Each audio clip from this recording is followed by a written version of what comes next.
Good morning students of standard fifth. आज हम English की मैरीगोल्ड की वर्कबुक में वर्कआउट करते हैं। Gulliver's travel. जैसे कि ये स्टोरी मैंने आपको समझा दी है। क्या है इस स्टोरी में? तो गुलिवर अपने बारे में बता रहा है, उसकी ऑटोबायोग्राफी लिख रहा है कि वो एक लैंड की तरफ गया और उसने बहुत ही बड़े बड़े इंसान को देखा, तो वो उसे राक्षस की तरह लगते थे।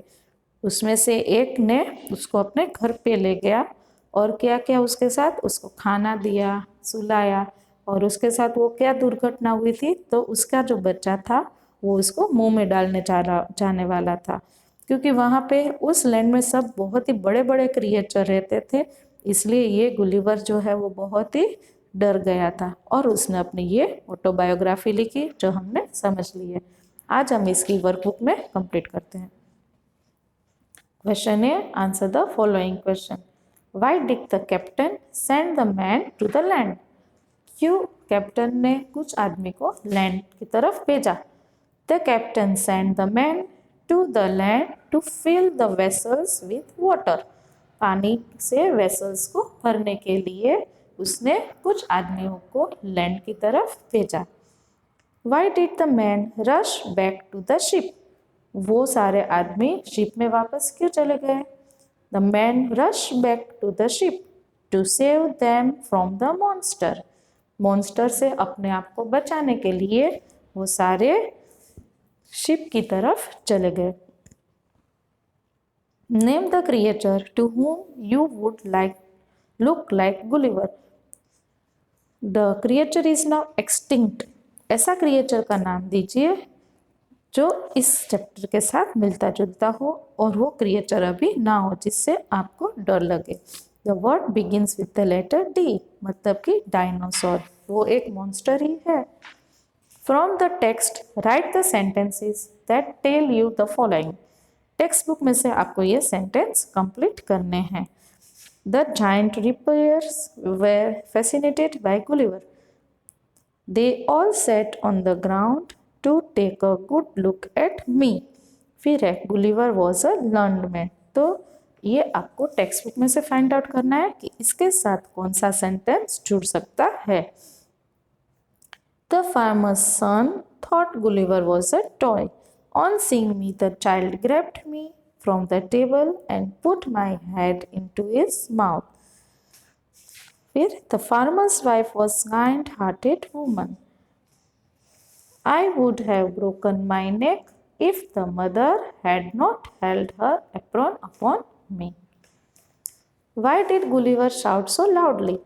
The child put the Gulliver's head into his mouth, so Gulliver shouted so loudly.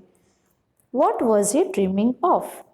He was dreaming of his wife, children and his house.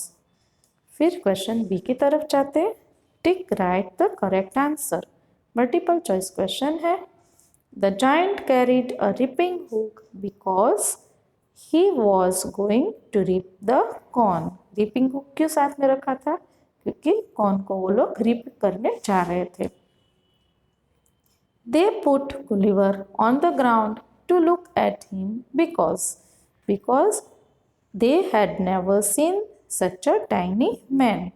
क्योंकि उन लोगों ने ऐसा छोटा आदमी देखा नहीं था। गुलिवर क्या था? A seller. When a person tells the story of his life in his own words, it is called an autobiography. कोई भी इंसान अपनी खुद की स्टोरी बताता है तो उसे क्या कहा जाता है? An autobiography. हम पेज टर्न करते हैं। यहाँ है fill in the blanks. On the 16th of June 1780 we discovered land. 16 जून 1780 को लैंड डिस्कवर हुई। When we came to land we saw no river or spring nor any inhabitant. क्या Gulliver ने देखा कि वहाँ पे कोई रहता नहीं है? The water of the ocean reached only till his knees.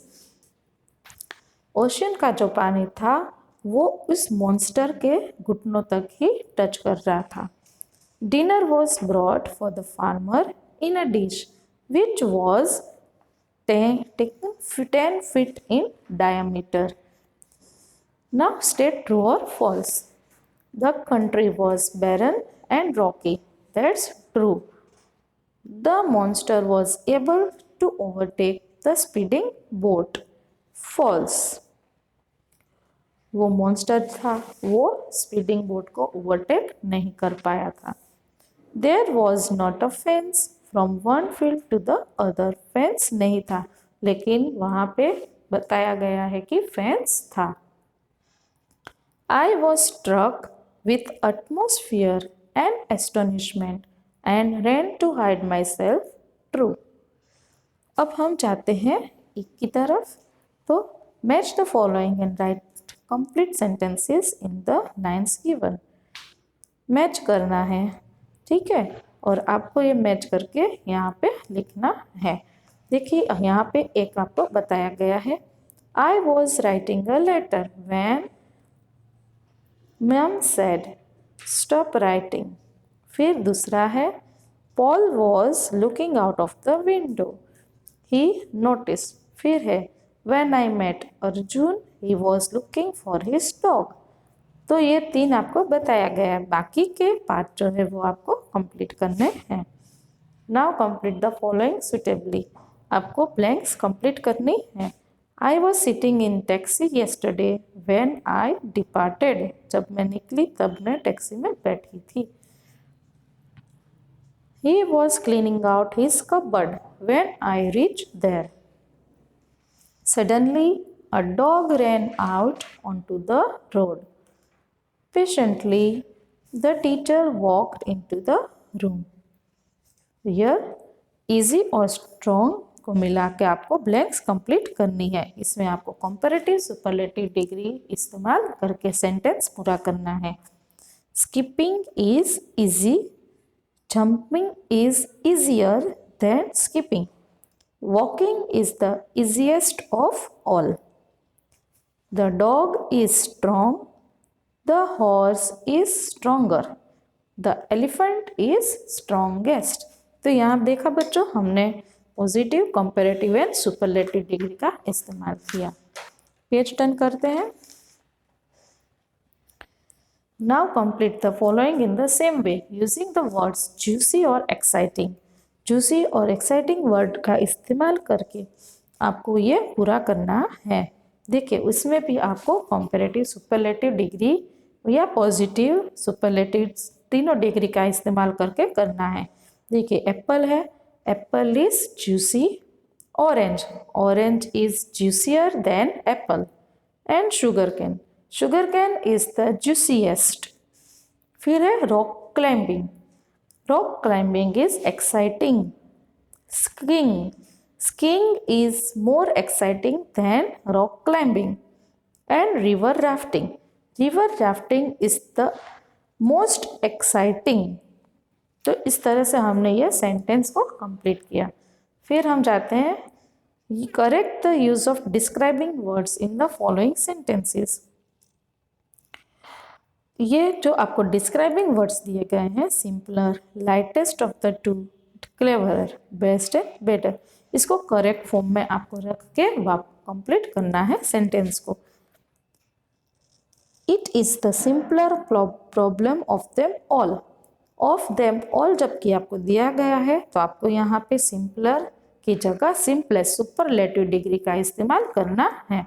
It is the simplest problem of them all. Which is the lightest of the two parcels. Two parcels के बारे में बात की गई है तो हम यहाँ पे लाइटेस्ट की जगह लाइटर वर्ड का इस्तेमाल करते हैं. विच is the lighter of the two parcels. इस तरह से आपको ये 3 कंप्लीट करने हैं. फिर हम चाहते हैं ये आपको कंप्लीट करना है. इसमें comma, question mark, apostrophe, exclamation, इसमें कुछ नहीं है. आपको प्रॉपरली यहाँ पे कहाँ क्वेश्चन मार्क आता है, कहाँ कोमा आता है, कहाँ कैपिटल लेटर आता है, कहाँ फुल स्टॉप आता है, ये सारे पंक्चुएशन की मदद से ये पैराग्राफ आपको यहाँ पे कंप्लीट करना है. फिर है पंक्चुएट द फॉलोइंग सेंटेंसेस. इसी तरह से ये सारे सेंटेंस को भी हमें पंक्चुएट करना है कि कहाँ कोमा आता है, कहाँ फुल स्टॉप आता है, कहाँ पे कैपिटल लेटर आता है, कहाँ पे स्मॉल लेटर आता है। तो हमने पंक्चुएट करके सेंटेंस पूरा किया, लेकिन आपको इस पैराग्राफ को पंक्चुएट करके यहाँ पे लिखना है। हम पेज टर्न करते हैं।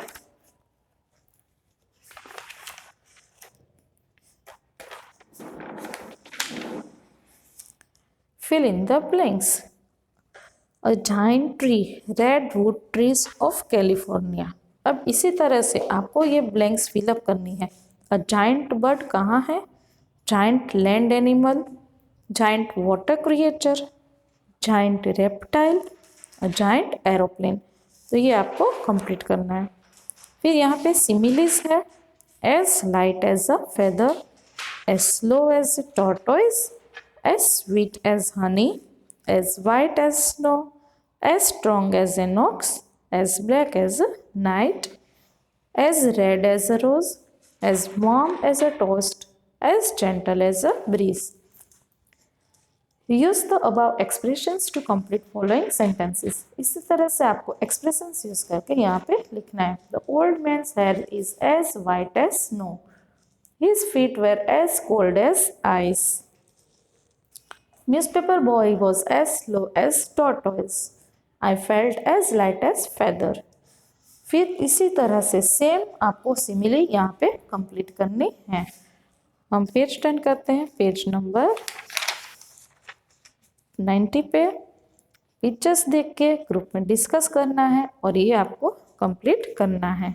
तो बच्चों यहाँ पे हमारा यूनिट 7 चैप्टर नंबर 2 जो है वो कंप्लीट होता है।